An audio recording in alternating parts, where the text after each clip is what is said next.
Welcome to Sliders Beers, and this is where I try various different brews from around the USA, sometimes so you don't have to. Today we've got the eye-wateringly powerful Elysian Space Dust IPA. It's 8.2% ABV. What I'll do is I'll show you the box, show you some details, and then some quick history on the company before we open this bottle.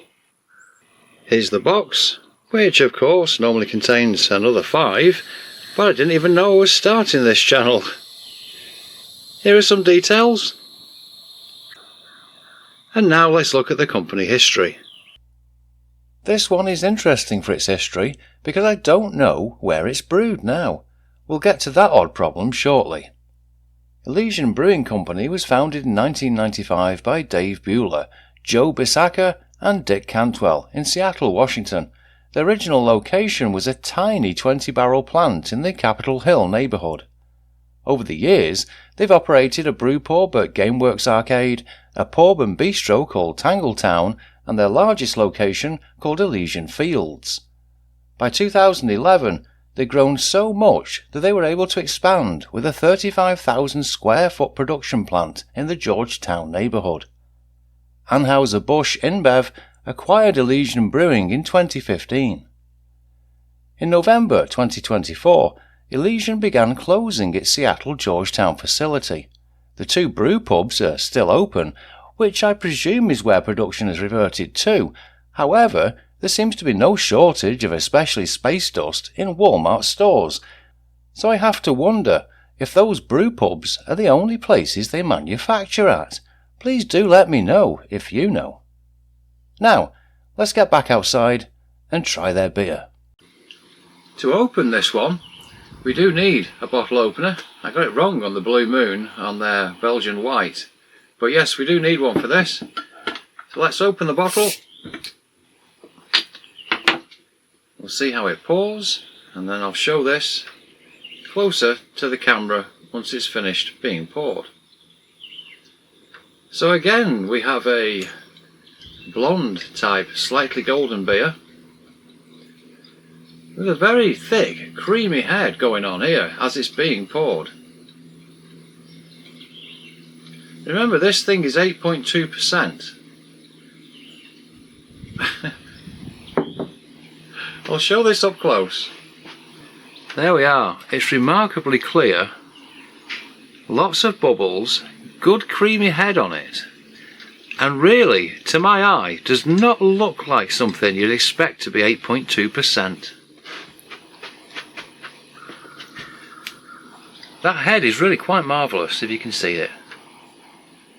Incredibly creamy. And now the dangerous part. Trying it.